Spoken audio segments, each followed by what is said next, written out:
we really have to understand all of this from the context of a big picture, what's happening right now in Iran and around. I don't think that they understand the big picture. I don't think that people running Iran, based on what they've been doing over the last, I would say, 7 years, they really have completely misunderstood the big picture of what's actually happening in the Middle East. And I think this also applies to Turkey and to Pakistan and to all of these countries in a greater Middle East. Because the bulk of the Muslim power in the world lies between Pakistan and Morocco in a continuous line. That's really where the bulk of the Muslim power lies. Just about all of the countries that are Muslim lie within that line. And I know it's weird, but all of this region is basically called North Africa / Middle East. I know this Pakistan is technically part of South Asia, but historically they're connected to the Middle East. And through religion and everything. So they are more connected, although on a local level they tie to India. They speak the same language, the same culture, all of that. They are politically and through religion tied to the Middle East as well. And they are right there. So what's happening right now is the process that started back in 2000, or 2001, I guess, when Bush came to power. I'm not sure if people who implemented the project for New American Century really knew the end game here. But they knew that they wanted completely to destroy their region. And the only strategic interest that they have in this region, this is weird sounding right now, what I'm about to say. This is not political to them. They simply have this incommensurable, primitive, medieval hatred of Islam that is embedded in their DNA.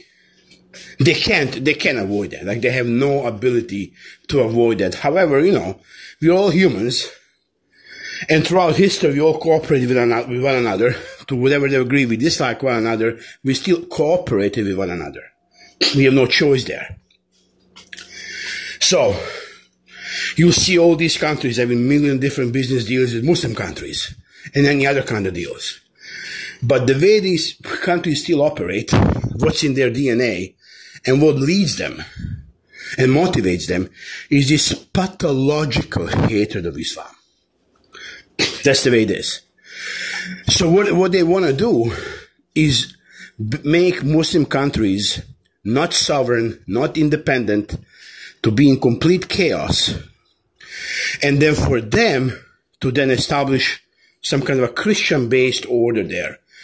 To establish some kind of a system where the only thing that has order is some kind of a Christian community, Christian group, Christian church, Christian school. Doesn't matter how many Christians live there, it doesn't make any difference. They're bringing Christian missionaries from all over the world, third world, to those territories eventually, once they take them over. The idea is to basically make those societies completely exist in a context of a chaos. And they have largely succeeded in that, mostly because Muslim societies, after the fall of the last Islamic Caliphate, have not had any concept of a big picture of what's happening there. The truth of the matter is that America and the West, they don't really have any kind of a strategic interest in the Middle East. Not anymore, anyway. They want to get the resources for the Middle East, and they've been doing that for a long time now. If they could get resources from Mars or Pluto, they would do that as well, right? That's a whole different thing, but to say they have a strategic interest there. They don't have a strategic interest there. Their strategic interests are moving wherever the hub of the time is. And right now, the hub of the humanity is fastly moving into the Far East. That's where everything's happening. That's where the business is happening. That's where the growth is happening. That's where the people are living. Most of humanity currently lives right there. All those countries are relatively progressive or phenomenally progressive. That's where everything is at. In China, in Japan, in Korea, in Taiwan, extending into the Philippines, extending into the Indonesia, Malaysia, Singapore, Thailand. Everything is happening over there. Like, nearly half of humanity lives right there. Quarter of humanity lives right there, literally. And then if you extend it towards India, even more. The Western power do not want to be dominated by China. They don't want to live in a world where China makes the final decision. Like where China has or any other country other than them, that they are really the superpower. They want to live in a world where the final decision always rests with them and them alone. And this is exactly how the world has been for a long, long time. I don't want to go back into the ancient history now. But since they established the new Western world order, since the age of the exploration, and they conquered the world, basically, as the Islamic power waned in the Middle East, and, Central Asia, South Asia, North Africa, there was a lot of Muslim power over there, but it was waning more and more, being reduced, as you all know. Since that age, it was the Western Europe and eventually their colonies, now called North America, West Europe, North America, who have been running the world. All of the affairs in the world. Everybody else gets their piece, but it's these countries that run the world. And we can today basically boil down those countries to America, Britain, and their newest colony that they established in the Middle East. We know what that colony is. I don't want to call it by name. I'll just call it the colony for now. What's happening there is that they have a very meticulous plan. At least in a very general kind of way, they understand what they want to do. And they work step by step meticulously to accomplish it. As far as they have the full big picture how they want it to look. However, these people are not gods. They don't control this is a chaotic world that we live in. There's chaos happening all over the world all the time. You have to constantly react to the new circumstances, to what's happening, and they don't have all those kind of controls. But they have a big picture, understanding what they want to do, and then they're working on each step very meticulously. So right now they're at a particular step, and that step is covered meticulously. What's going to happen next step, they may know what next step is, but they certainly don't know what the fifth step is. They know what the final picture is going to look like, but when they get towards the fifth, as they get closer to the fifth step, they'll develop exactly a plan of how they want the fifth step to look like, and they'll try to influence it in whatever way they can. But they certainly know what the next step is every single time, and they're working meticulously on that step. What amazes me about their plan is the motivation. Two things amaze me. First of all, motivation. It is unbelievable. Think about what is it that motivates somebody to do anything. This is an evil plan of full world domination forever, to forever dominate everything. And it is amazing just how much dedication they have for that plan, for their actions. The motivation is so powerful. The reason why they're able to accomplish what they have accomplished thus far is because they legitimately have more domination, more motivation to go somewhere to dominate the group of people. Then there is a motivation of that group of people to be free and not dominated by these monsters, which is truly almost counterintuitive. You would think that every human being or group of humans would be motivated by their desire to be free from the foreign influence and domination. That the motivation will be so strong that no matter what the other people are doing, they can never break your human spirit. You will always fight. And we see those fights constantly happening. People are constantly fighting against domination. But yet this domination continues to make constant progress. It's amazing how motivated they are by this need to dominate. For them to be the final decision makers on anything and everything. And there is a second thing that's just as impressive. It's the cruelty. It's the fact that they do not know the concept of a red line. In order to accomplish this world-level domination, step by step, they will do anything and everything. It doesn't make any difference what that something is. They will be willing to legitimately burn down the world to the point where there's like 0.5% of people left alive. If these few people who are planning all this, quote unquote, will be relatively few people, right? Compared to the size of humanity. If they can continue to stay alive and to have the rest of that group on the planet simply do their bidding, be their slaves forever. Now, nothing lasts forever in humanity. It just doesn't exist. No matter how many times you win a war, within a couple of years, decades, you have to fight a new war against the people you defeated. It doesn't tend to last forever. You win a war, and then a couple of decades, couple of years, depending on the circumstances, the geopolitics have changed. Whatever that war accomplished, now there's a new order. Or, at least, if not fully new order, at least rearrangements within the order. I mean, Sparta has won Peloponnesian War. Within a couple of years, less than a decade, I think it was, they lost the war against Athens in the new rearrangements of those Greek city-states. So the point being is, things are constantly changing, so they constantly have to react and constantly have to keep themselves in power. But the point is, they have no red lines. They will simply do anything and everything. They will conduct whole-scale genocides.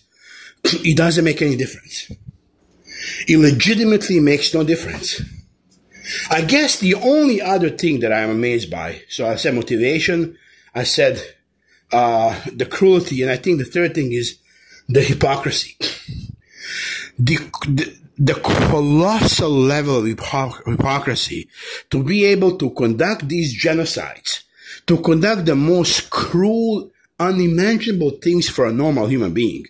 Like if you are just a normal human being, a farmer, doesn't matter, so just some guy living his life, you couldn't possibly comprehend the scale of cruelty that these people are engaged in.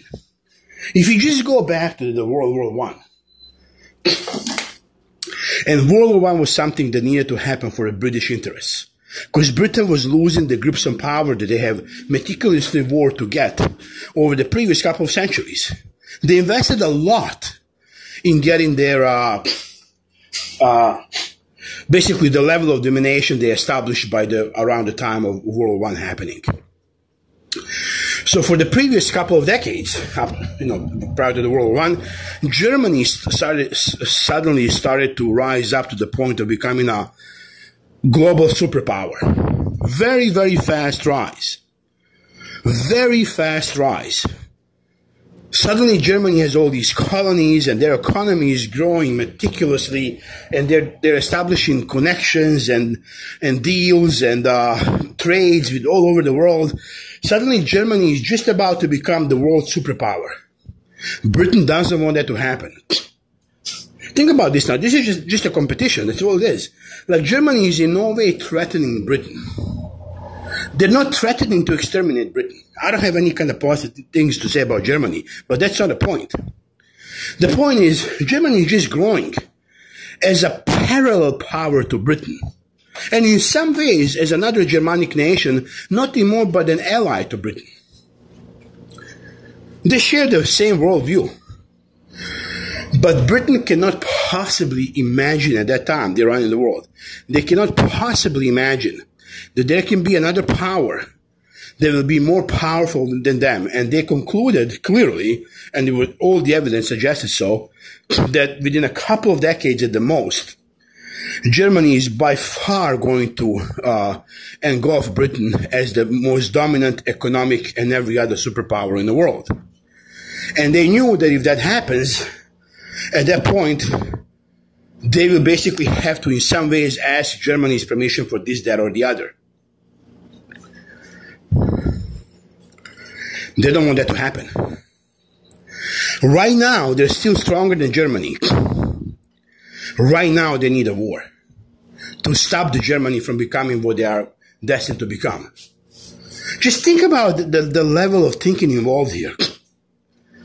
The level of thinking, so it's motivation, cruelty, and hypocrisy comes later on. I'll explain that. To understand hypocrisy, you have to understand what's happening here.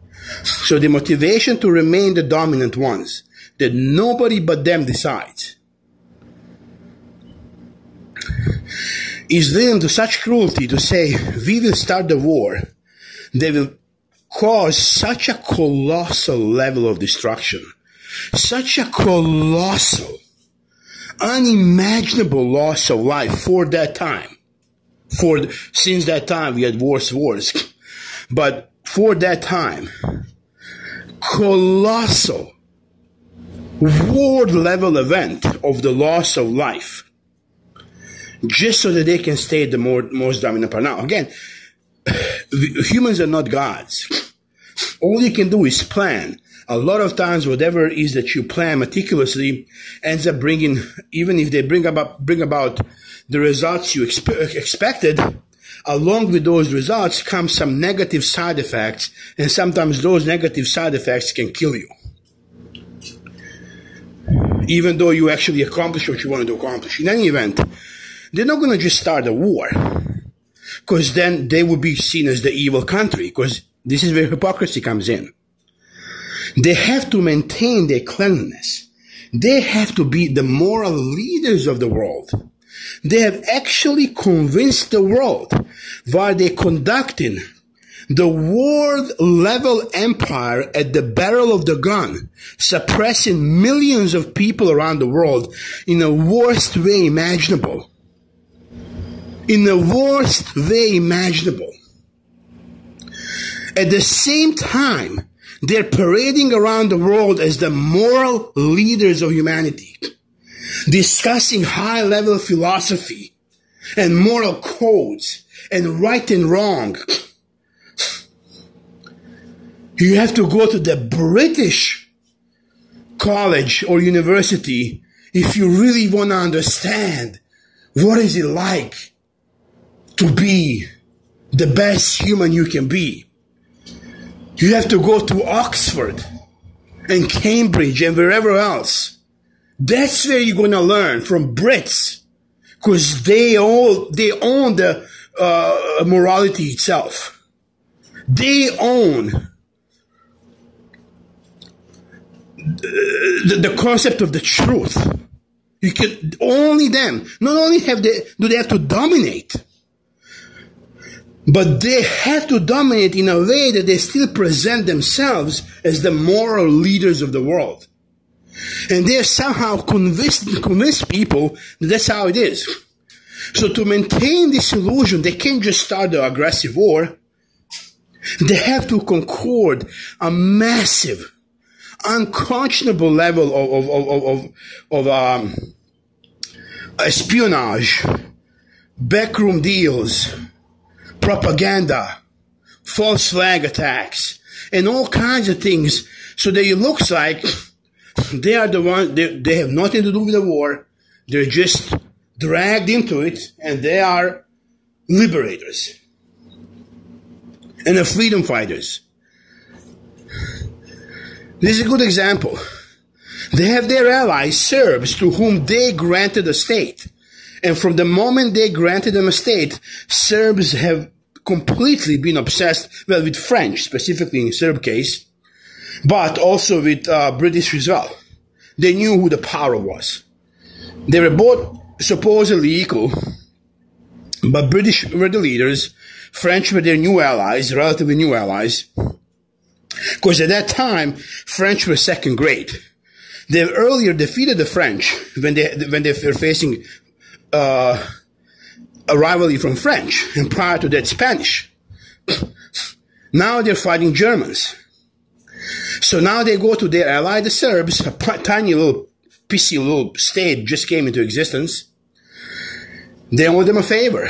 We're going to grant you a lot of territory once this is accomplished, but we want you to kill Archduke Franz Ferdinand when he goes to Sarajevo. This is how they're planning ahead. So the way that this is covered in the news and discussed on a daily basis, people are just constantly reacting to the previous thing that just happened. Oh, somebody just shot this guy. Oh, Serbia did that. Oh, Austria reacted to that by going after Serbia. Well, because of that, Serbia has a big brother called Russia. Russia came involved to help Serbia. Oh, now because of that, Austria has a big brother called Germany. They came in to defend Austria from Russia. And Britain has an alliance with Russia, that if Russia goes to war against somebody, they will help them. So even though Russia was the aggressor here, they are the ones that were aggressor, because remember how all this started. It was Serbia who assassinated Archduke Franz Ferdinand, which had to prompt Austria to react. They had to. There's no other way. Russia made that regional conflict, because this would be just a spat between Serbia and Austria. Russia was the ones who made it a regional conflict, which then necessarily had to involve Germany, because Russia was much bigger and stronger than Austria at that time. And now Brits can come waltz into the war and say, we're going to make it a world war, but we don't care about that. We're not going to mention that. We are coming to the war to save the world from these German barbaric hordes. And the propaganda that they constructed against Germans at that time. You have to really go back to study the history of that war. The day-to-day war. The effects that war had. And how it was covered and how it was talked about. Germany and Germans were presented as barbaric hordes, as vandals, as Huns, as throat cutters. This is the propaganda. We know how the war ended. But I wanted to explain this story because this is how they're thinking. This is how much they're going to go into how much they're invested to plan. On some level, you have to be actually in awe of their, like I said, motivation, the level of cruelty, and then the hypocrisy to still present themselves as if though they are the custodians of moral order. This is unbelievable, man. Eventually, after the second such war, it became so costly for Britain that they couldn't even maintain the empire anymore. So this is like a side effect of this victory. So it's like you take a pill, you cure whatever disease you had, but there were side effects. And suddenly you may die. So what happened with Britain and France as well, they couldn't any longer, they were so utterly destroyed by these two wars, happened relatively next to one another, that they ended up being bankrupt. They really couldn't maintain the empire, the world-level empire any longer. So what they did, they ceded France was, by the way, completely defeated in a war. They invented new French nation after the war. Like French didn't do anything themselves. They were no different than Czech Republic or Yugoslavia, just completely defeated nations. They were then, after the war, reinvented again by the victors, because they needed some allies there. They reinvented the West Germany as well. They needed, at that point, allies against Cold War against Russia. Anyway, they couldn't maintain the empire, so they ceded the global power to America. America was a fast-growing nation, massive nation, and they were able to control this empire that the British established. They look at America, as at least official America, as their cousins, as their younger cousins, as their children, basically. They really do look at them as their either children or grandchildren or some cousin that you trust. They're spurned out of you, right?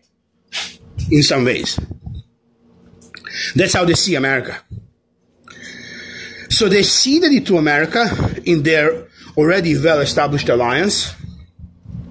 So the America is going to now carry that burden. Now, Brits are just as involved as they've ever been in the world domination.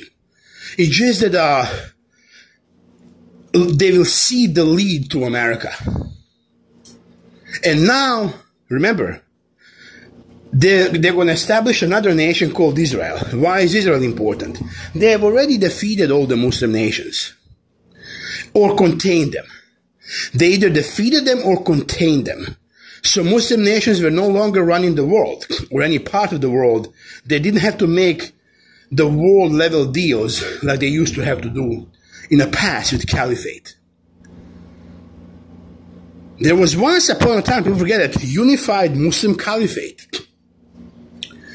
And no matter what kind of world they were running, no matter how much power they had in the West, they still had to make independent deals with the caliphate because they had their own power. Eventually, by the end of the World War I, they defeated the last caliphate. Now, Turkey was reestablished immediately with the war for Turkish independence as an independent Muslim country. However, they contained Turkey. They imposed all kinds of, in the peace treaty of Lausanne, all kinds of things about what Turkey can and cannot do. So yeah, they're independent. They're going to have a lot of power, but they're not going to be threatening us as far as the world domination. So they contained Turkey. They contained Iran. They contained Afghanistan already prior to that. Yeah, Afghanistan won its freedom, but they were contained, right? Eventually, some other Muslim countries became independent, but they were all contained. They were not running the world. They were not involved in kind of world affairs. They were like local regional players, but they knew who the real power was. So what they needed now is a second level of domination of the Muslim world. The first level was already established. There's no Muslim power, world power. However, there's still all of these different Muslim territories, countries that eventually, after as the empire collapsed, they had to, basically accept their independence and sovereignty, and some of them had a real level of independence or greater degree of independence than the others. So Iraq, Iran, Egypt, Morocco eventually. I mentioned Turkey, then Indonesia, Pakistan. So a lot of these countries had like a real power. Real power. What was important for them right now to do, because again, they're motivated not just by world domination, but specifically, they have something else that kind of feeds them, is this other hatred. There's no other way. It's irrational completely, but it's hatred for Islam. They are forever scared of Islam in a completely irrational way.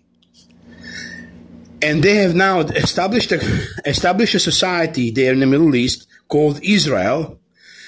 And at that time, it seemed like, Israel just needs to exist, just some kind of a house for some Jews who were mistreated, whatever. That's really not a plan.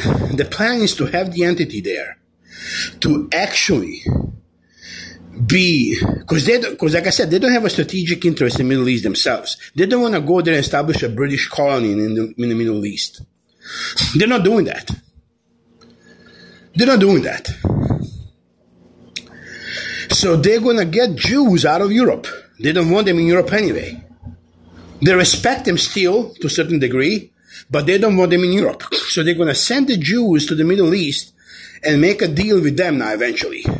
Eventually there was a Second Vatican Council that happened between 63 and 65, I think it was, whatever year it was, in mid-60s, that eventually made unified agreement, an alliance now between Catholic Church and the Jews, So that's when Catholic Church kind of got involved in this as well.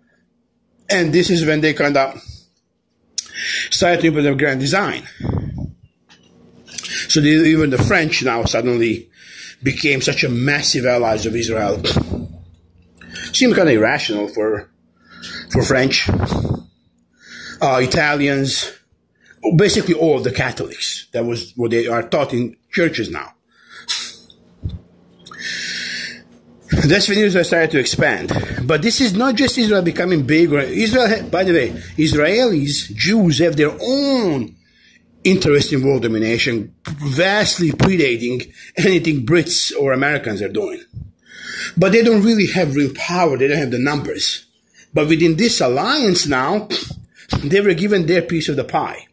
And their piece of the pie, that with their own motivation, dedication, and cruelty, and hypocrisy, they will be helped by Britain and America and the Catholic Church as a whole to go ahead and dominate the Muslim world.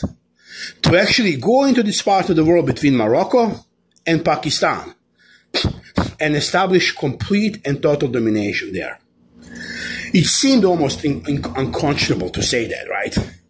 You tell me these couple of 100,000 Jews, couple of million Jews that settle right there in a little tiny sliver of land will suddenly dominate the entire world from Morocco to Pakistan? Are you crazy? Remember, once upon a time, America was a tiny little sliver of land just nesting along the Atlantic Ocean that eventually conquered the rest of the continent. So they're going to give Jews any and every technical knowledge they have. Jews are also going to contribute it themselves. They have a lot of smart people who are deeply involved in frontiers of science and research and all of that. So they're going to be not just some kind of puppets there. Jews, as they have always done throughout their entire history, why people hate them, they go into the societies, they leech off, and then they start to dominate those societies. Eventually, that's a whole different story. I think I told this story before. I don't want to get into it right now. But right now, what they're going to have to do, what they're going to be able to do, no longer do something what they used to do in the past. They are now going to be given free rein to just completely dominate this whole region for them. They're going to be extracting resources from the region this entire time. That's fine. They already have that level. But now they want to completely destroy Islam. But they don't want to commit all that much themselves. Because on a big level, on a world level thing, if you want to think from that perspective, they already control all those Muslim countries. None of these Muslim countries basically can decide something to do on their own. They don't have the power. They would have the power if they were unified tomorrow, but they're not. And they make sure they don't are unified, and they constantly hate one another. And every Muslim country today, even after all this genocide that's happening in Gaza, legitimately hates another Muslim neighbor more than they hate Israel. In fact, many of them don't hate Israel. Many of them not only have alliances with Israel, but many of these nations, including most Arab nations, actually legitimately, it's counterintuitive. It's hard to understand that. I don't know how to process it, but they actually like Israel while they're exterminated. It's just unbelievable stuff. But the point is this.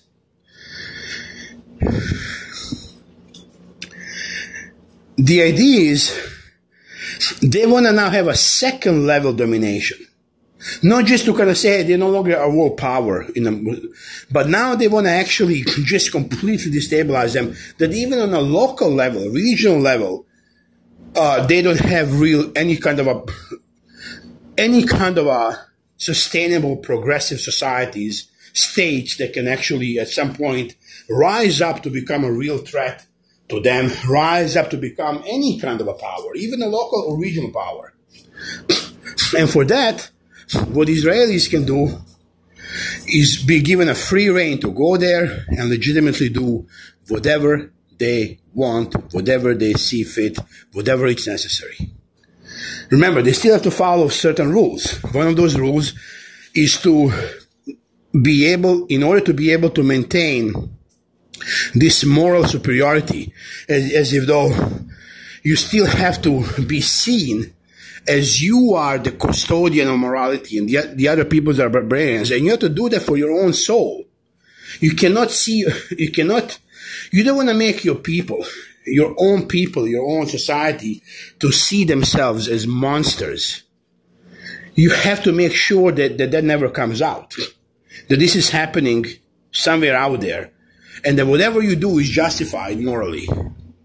So they can't just go and start obliterating. They have to do meticulous planning, how they're going to accomplish that. And this took a while. For a long time, Israel wasn't a real player in the region. They took their own part of the territory there. That's good enough for them. They have their own game they're playing. They have a worldwide Jewish domination. They dominate societies in a whole different manner. Christian societies, any other societies, doesn't matter. That's a whole different issue now. But specifically as it pertains to this world, the idea was to eventually let that world, give that world over to Jews. So that's something they're going to dominate. So in some kind of a big division, if you will, North America dominates the entire America and certain parts of the world that they have extended into as they build their own empire. If you want to call it invisible empire, but it's there. British have their own role in all of that, and they have domination, invisible domination throughout Africa and so on, plus their allies. And now they're going to have Jews specifically be in charge of the Muslim world. They cannot just go ahead and declare war on Islam. There's 2 billion Muslims. But if you fight one country after another, sure, you can do that.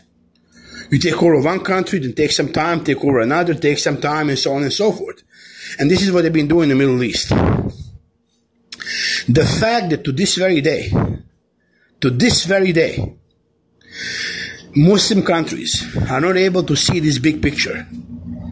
They're not able to see what's actually happening here. And they are just fighting this particular step as if though this step of this whole game that they're playing between specifically Jews and Anglo-Saxons, let's say Anglo-Americans, Anglo-Americans, Anglo-American-Zionists, whatever you want to call them. It's a Trinity pact backed up by Catholic Church as well. What they're doing, because remember, there are tons of Christians over there, they don't care about them. They will eventually give them power on a local level, but there is, in addition to them hating Muslims, there's also this immense racism that they have against anybody who's not European. So they don't even care if you are a Christian country over there. They don't want you to have a lot of power. If you are not, they don't want Germany to have a lot of power, let alone some country in Middle East, Muslim or not. So they'll constantly use one another. These little countries or even big countries fighting one another, and eventually they fight each other to exhaustion, and then Jews just waltz in there, or Brits or Americans, and they can easily dominate both of them after they exhausted themselves. It's just unbelievable that they keep doing it over and over and over again. So, after all these invasions, currently there isn't a single, Iran is still in a process. We don't know how this is going to end. As of right now, Iran is standing tall and fighting. But they have been now officially invaded. There's a war. We'll see how it ends. Pending this war's ending, there is currently not a single fully sovereign, independent Muslim power that is not at least allied with America, that is at a state of peace. And they have a society building for progress and growth and everything like that. They're all been defeated. If they were to defeat Iran, then they will move to the third step now. So they no longer have any regional powers. Now they don't even have to have these allies who have a lot of power, who gain a lot of power, independent power, within this kind of Western dominated system, but they have kind of allied themselves with the West for their own reasons, strategic reasons and so on, namely Turkey and Pakistan. Those would be the only two remaining independent countries that are either between Turkey and Pakistan to a lesser or greater degree allied with the West. At that point, they will go against one of these countries. It's after some time, not immediately. After they pacify Iran, whatever they do, and destroy it from within, make it non-functioning, they will finally move there, to probably Turkey next. And they will leave Pakistan for the end because of the nuclear weapons. They're probably not going to use that until probably the final end of all of this. I don't think they would mind eventually. It's just stirring the war between India and Pakistan. And basically deciding to both of these countries to have between themselves. If you take the entire South Asia, there's a lot of Muslims there, a lot of Hindus there, and they don't give a rat's behind about Hindus or Sikhs or Muslims. They don't like any of them. I think they would probably like for those two countries to actually go to nuclear war with each other, destroy each other, and in the process, to some extent, lower down the population, overall population of the world, by exterminating maybe 1 billion people or so between them, all Hindus and Muslims, who they consider lower race, on top of everything else, since they are darker. That's probably going to be left for the end. The bottom line is that this is now not only being done by America and Britain. They had to do invasions before. They invaded Iraq. They had to invade, not quite invade, but bomb Syria, bomb Libya. Israel is now grown to such a massive superpower, at least in that entire region, that legitimately they're fighting wars on their own. They're getting all technical support from America. They're getting funding from America, weapons from America, sure. And eventually, if they kind of get into trouble, America may get involved, at least to get them out of trouble, even. But they are so powerful right now that by themselves, they are fighting Syria, Yemen, Lebanon, Palestine, and Iran. They're fighting all 5 of these countries at the same time. Can you imagine that? I think that's really hard to imagine, actually. How do you fight Palestine, Lebanon, Syria, Yemen, and Iran at the same time? Like normally, even the best of superpowers from the past wouldn't want to fight that many wars at the same time. But this is the extent to which they have destroyed those societies. Those societies are not even societies anymore. They are just places where a lot of people exist. There are no functional societies over there.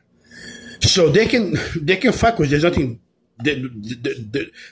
there's nobody resisting them there. The Iran and Yemen to some extent are still intact.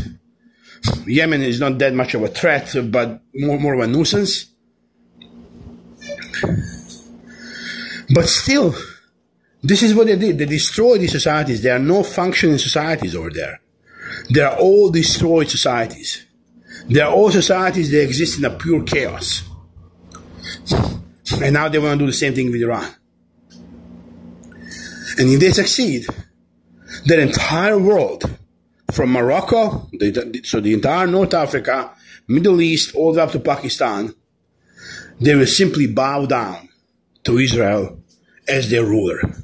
They will simply rule those territories, and in the process of ruling them, there will be Christian missionaries that will be sent over there to basically root out Islam, one by one city, one by one village, and so on and so forth. All the while, Israel is basically ruling the whole thing. Basically, what's happening with Palestinians within Israel is the destiny for the entire Muslim population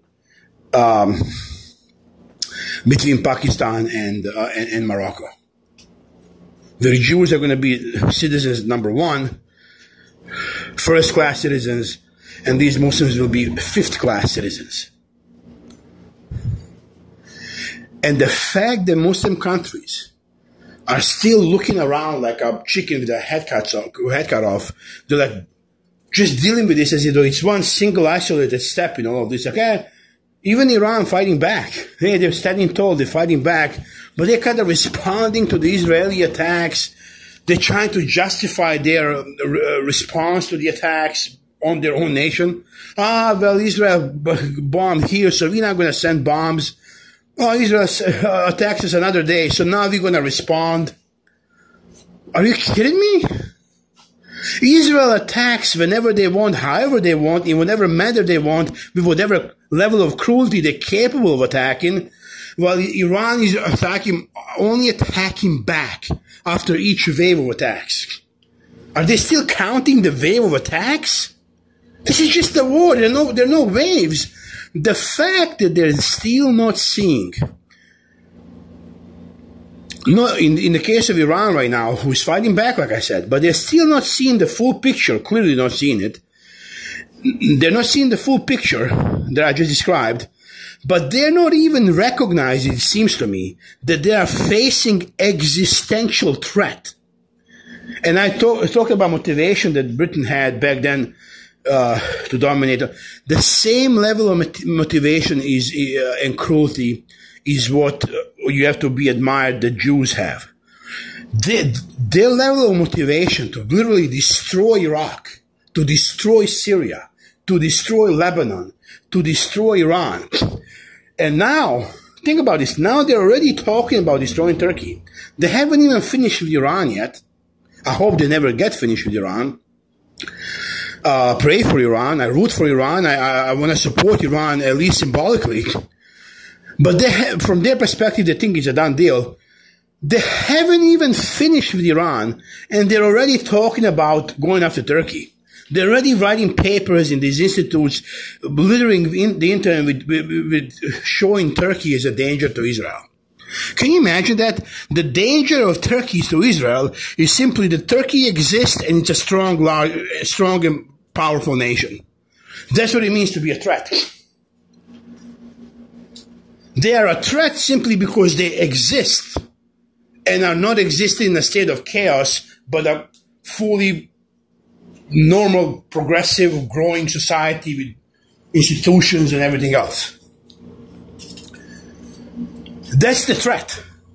They cannot imagine that, because the only way you can say hey, this is a threat is because you already see this is your region. They're already seeing themselves. Like I said, they see the final picture. The final picture, they already see that. They know what the next step is, and they're always working on the following step. They may not know fifth or fourth step towards the final picture, or sixth or seventh or eighth, but they always know the next step, or maybe step ahead. And they know the full picture. The full picture is, this is their world. This was given to them. They're running the world between Pakistan and Turkey, between Pakistan and Morocco. And can you imagine right now if America says, hey, America is everything between New York and Los Angeles. And suddenly there is some kind of a superpower there existing in, let's say, Arizona. They're like, what the fuck? We can't have somebody in Arizona having any kind of power. This is exactly what's happening with Native Americans. America saw its manifest destiny to be between Atlantic and Pacific. So they cannot have any independent power anywhere between these two bodies of water. You can't have Dakotas over there having their own power. They have to be subdued. Doesn't matter they currently have it, we have to subdue them. And Israel is doing the same thing, but just one by one. They can't go ahead now and attack Iran and Turkey and Pakistan. Oh, no. They're attacking them one by one. One by one. Level after level. Even when they defeat them on one level, some decades later, desperate enough, they now have to defeat them on the next level to make them even more of a slaves. For example, Saudi Arabia is a good example. Saudi Arabia has a lot of power. But they know who they have to bow down to. Once they eliminate all these other countries, then they will go after Saudi Arabia for sure, to limit their power. They don't want to have Saudi Arabia to have as much power as they have within this American system. they will break them up, and they will reduce their power by any means necessary. The ultimate goal is that this is Israeli land. This is where they're going to be some kind of a demigods, and they're going to be in charge of the Muslim world as they slowly bring it to extermination. And Muslim countries are not seeing it, and even Iran is facing existential danger to no longer exist as a nation. They don't seem to be fighting the war that somebody who's facing existential threat will be fighting back. Which also means that the motivation of Israel to dominate Iran is way greater than the motivation of Israel to not be dominated by... The motivation of Israel to dominate Iran, the motivation of Israelis to dominate Iran is far greater than motivation of Iranians to resist being dominated by Israel. And that is a scary thing. So if you do not have a motivation to be free, I'm sorry, but I can't help you. Arab countries have already bowed down. They exist exactly where they need to exist. They are little puppets. And on certain level there, some of these puppet regimes, like in Jordan, they have certain level of power. They don't mind that they have to be second grade to Israel. They don't mind have to bow down to Israel. That's okay. They'll bow down to them. But now when they go home, they have a certain level of power. This is all right now. Eventually, the more power Israel gains and the greater power they end up, the greater level of domination they establish, the more they will dominate them. Eventually, they will just simply piss on all of those people. Literally. They're not seeing it. And that's why they're losing.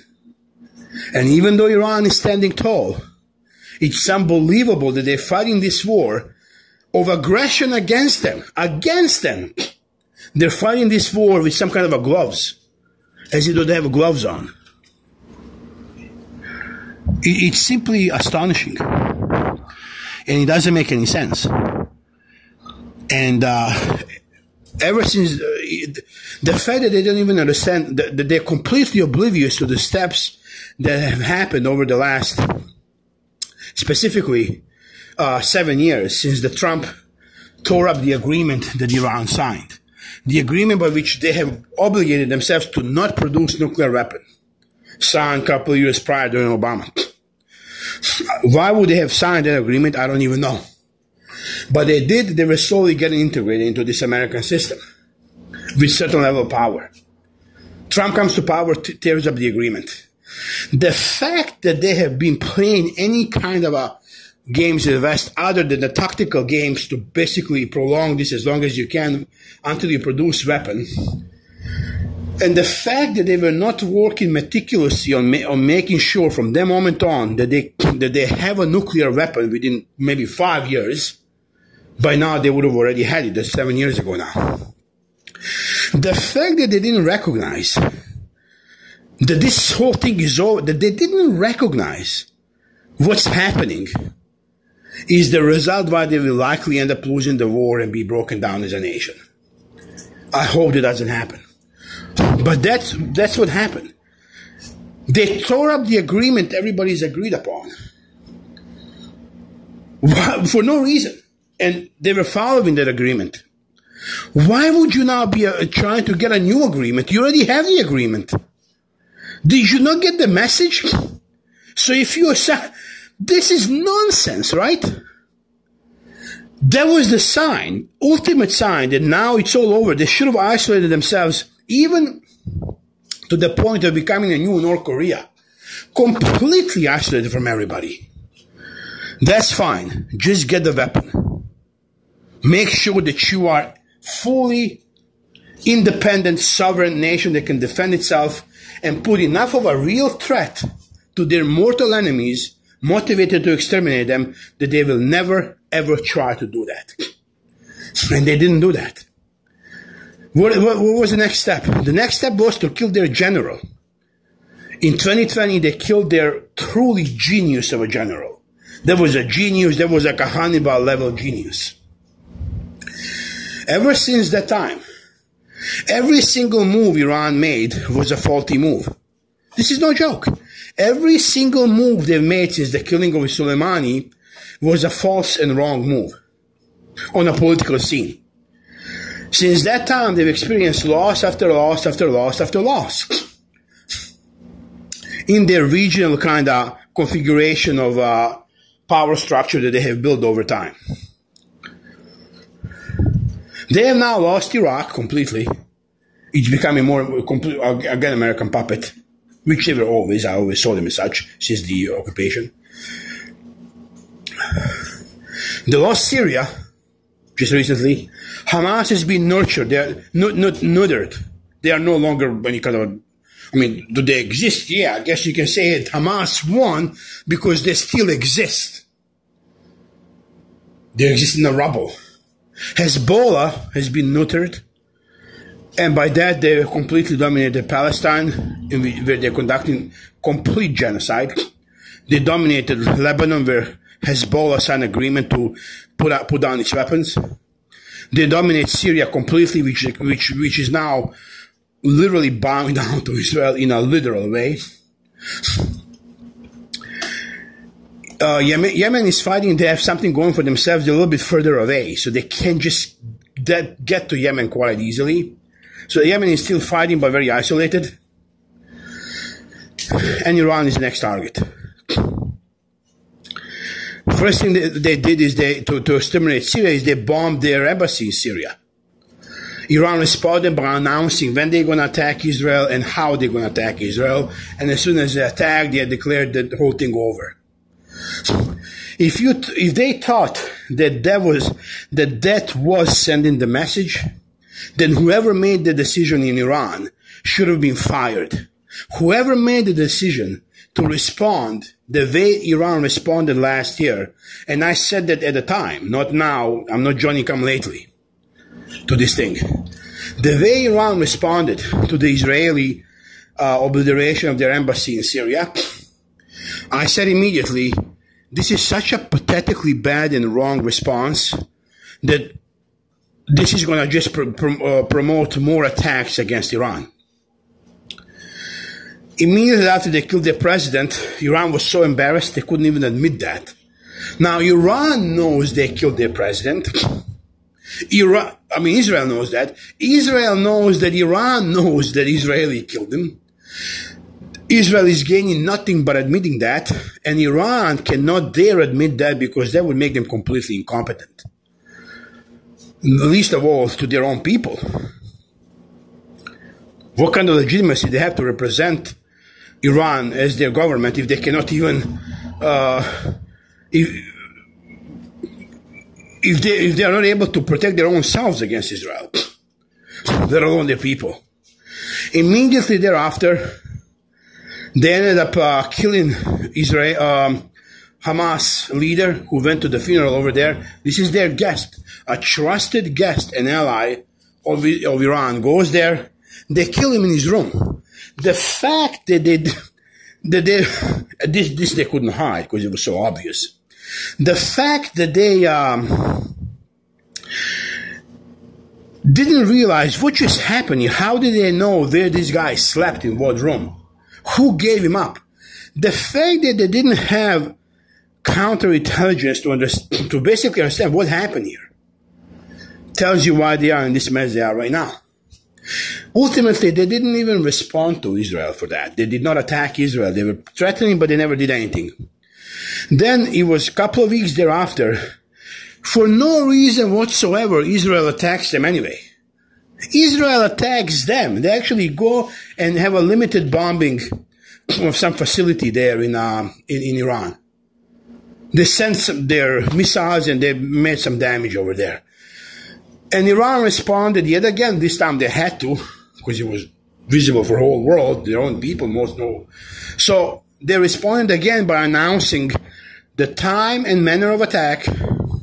As soon as they made the attack, sent missiles or drones, whatever they sent, they said, this is now over again.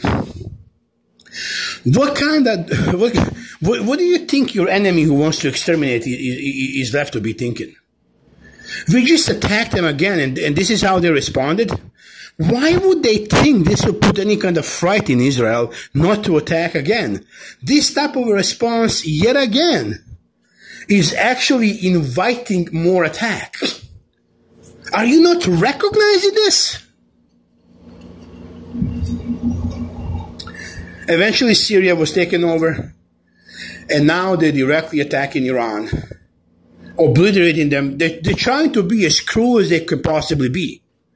Yet Iran is responding with the white gloves, trying to kind of just counterattack each and every wave of attack, and only counterattack once you already been bombed and obliterated. Massive, colossal counterintelligence failure. All of their generals, the entire leadership of the Revolutionary Guard just cut off, their head cut off completely, the whole leadership.